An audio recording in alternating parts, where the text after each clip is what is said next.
একটু সময় লাগবে, কিন্তু আমি ঠিক পারবো, তুমি দেখো বিজয়া। তা কেন, ভালো হয়েছে তো। হ্যাঁ, তুমি দেখো সকলেরই পছন্দ হবে। মা,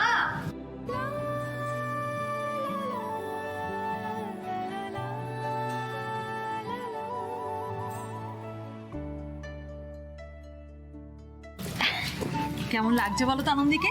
হ্যাঁ জানো মা, ও একদম সাজতে চাইছিল না, আমি জোর করে ওকে সাজিয়ে নিয়ে আসলাম।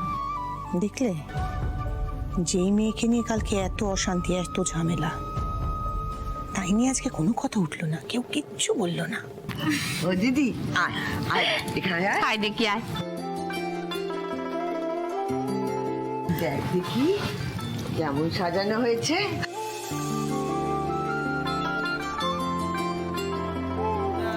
সুন্দর হয়েছে ঠাম্মি, কিন্তু কি বলতো, মানে তোমরা যা শুরু করেছো না, এবার কিন্তু সত্যি সত্যি মানে আমি লজ্জায় পড়ে যাচ্ছি। আনন্দী, তোমার জন্য যাই করবো তাই কম পড়বে। তুমি যা আমাদের জন্য করেছো আমরা কখনো ভুলবো না গো। আচ্ছা আচ্ছা, অনেক হয়ে গেছে, এবারে তাড়াতাড়ি বস দেখি। বস বস বস বস, অনেক দেরি হয়ে গেছে।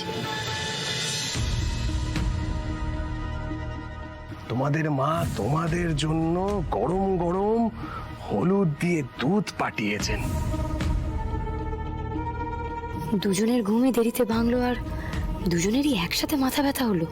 ব্যাপারটা কিরকম একটা গোল মেলে না, নাকি এটা ওই হলুদ দেওয়া দুধেরই কামাল? এই আনন্দী, কি ভাবছিস তুই? মা একবার একটু শোনো না, শোনো না। কি হলো? বলছি বলছি তুমি কাল রাত্রিবেলা কাকাবাবুর হাত দিয়ে আমাদের জন্য হলুদ দুধ পাঠিয়েছিলে। হ্যাঁ তো, কালকে আদি অমন রাগারাগি করছিল না, তাই আমার মনে হলো যে ওর রাত্রিবেলা একটু ভালো করে ঘুম হওয়া দরকার।